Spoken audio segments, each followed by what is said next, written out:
नमस्कार, आप देख रहे हैं भारत केसरी न्यूज़। मैं हूं आपका दोस्त राजेश गोस्वामी। इस समय हम आज़ाद उत्तर प्रदेश के आज़ाद जनपद चंदौली में हैं और हमारे साथ देख सकते हैं कि पूर्वभूत सैनिक श्री वासुदेव तिवारी जी हैं और हम आज इनसे जानेंगे कि जो सरकार द्वारा योजनाएं आई हैं, अग्निपथ योजनाएं, जिसको लेकर तरह तरह जगह युवा धरना प्रदर्शन कर रहे हैं, तो वो कहाँ तक सही है, क्या योजना सही है या गलत है। पहले तो हमारे सर न्यूज़ में आपका स्वागत है। धन्यवाद। ऐसा सर, ये जो योजनाएं आई हैं, सरकार ने जो योजना लागू की है, अग्निपथ योजना, क्या यह सही है या गलत है। ये योजना का प्रपोजल आज से 20 साल पहले ही जब अटल जी की सरकार थी सन 2000 में ही सूचीबद्ध था। ऐसा प्रपोजल आया था कि हर आदमी को 5 साल फौज की ट्रेनिंग करनी पड़ेगी, उसके बाद सर्विस करनी पड़ेगी, उसके बाद उनको डाइवर्ट किया जाएगा स्टेट गवर्नमेंट के पुलिस विभाग में। ये प्रपोजल वो पहले था और अब जाकर के इसको इम्प्लीमेंट किया गया है। सर, उस समय जब प्रपोजल आया था तो उसमें लागू क्यों नहीं हुआ। तो बीच में सरकार बदल गई, कांग्रेस की सरकार आ गई, फिर उस बीच में उस मामला रुका रहा, इस पर फिर आगे बढ़ाया नहीं। मगर अभी रक्षा मंत्री और तीनों सेनाओं ने मिल कर करके ये आज की इस परिस्थितियों को, चाइना वगैरह को देखते हुए, युद्ध की भयानकता को देखते हुए, नई पीढ़ियों को ताकत बनाने के लिए नए लोगों को ही भर्ती में लेने की प्रार्थना की। लोग चाइना वगैरह में है 5 साल की कंपलसरी ट्रेनिंग आर्मी की है। अच्छा। सबको सर्विस 5 साल करना पड़ता है, उसके बाद सिविल में जॉब करने जाते हैं। तो हम लोग भी वही सिस्टम है कि हमारे यहाँ लोग 5 साल आर्मी में 4 साल कर रहे हैं, उसके बाद सिविल जॉब में चले जाएँ। सिविल जॉब में से पुलिस है, CRPF है, आसाम राइफल्स में से जाकर लोग काम करें या कोई प्राइवेट सेक्टर में जाकर काम करें। ये इसलिए इसको बनाया गया, इसमें बहुत अच्छा बेनिफिट लोगों को है और इसमें पैसा भी मिलेगा। और आप नौकरी नहीं करना चाहते 4 साल के बाद, तो आपको एक मुश्त पैसा मिल रहा है, उससे कोई आप बिजनेस धंधा कोई करके अपना जीविका चला सकते हैं।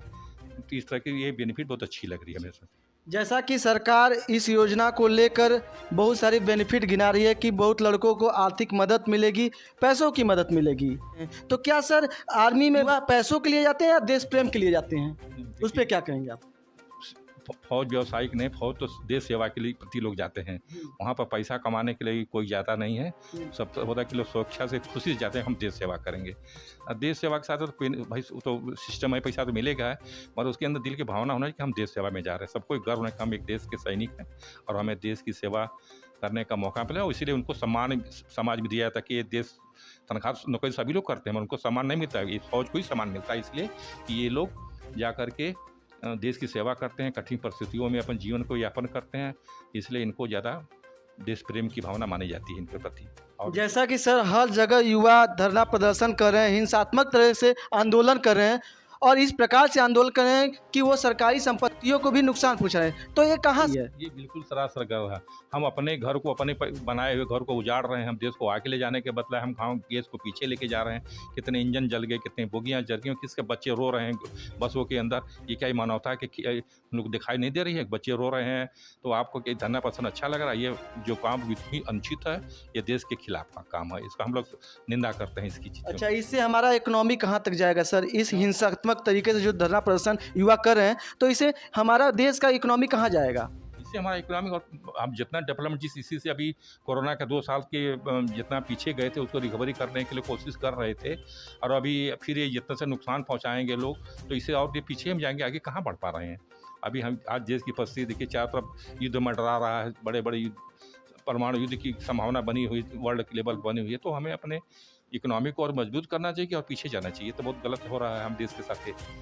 बहुत सारे जगहों पर भारी संख्या में युवा धरना प्रदर्शन कर रहे हैं, आंदोलन कर रहे हैं, हिंसात्मक तरीके से आंदोलन कर रहे हैं, तो क्या इन सभी के पीछे किसी न किसी राजनीतिक नेता का हाथ है।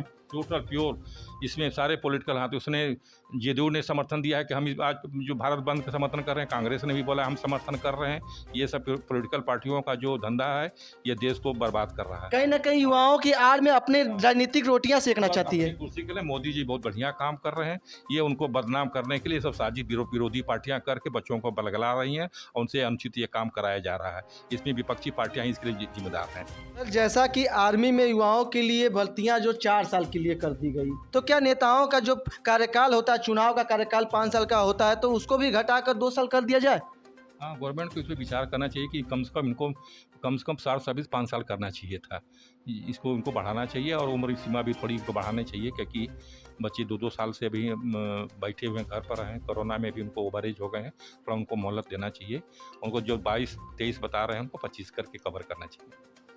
जो युवा देश प्रेम के लिए जाते हैं, बॉर्डर पर जाते हैं और शहीद हो जाते हैं, कहीं ना कहीं गोली खाकर शहीद हो जाते हैं, ऐसे युवाओं को भारत सरकार द्वारा पेंशन नहीं दिया जा रहा है। लेकिन जो हमारे देश में नेता लोग हैं जो 80 साल के भी हो जाते हैं, नाटक करते हैं कि हम देश प्रेम करें, ऐसे लोगों को पेंशन पर पेंशन दिया जाता है। ये कहाँ तक सही है सर?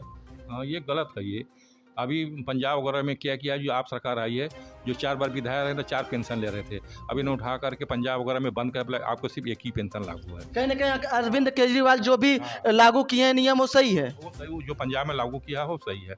आप चाहे 4 बार विधायक रहिए, चाहे 10 बार विधायक बनिए, पेंशन एक ही मिलना चाहिए। आपको क्या लगता है कि बूढ़े जवान हो रहे हैं और जवान बूढ़े हो रहे हैं सर?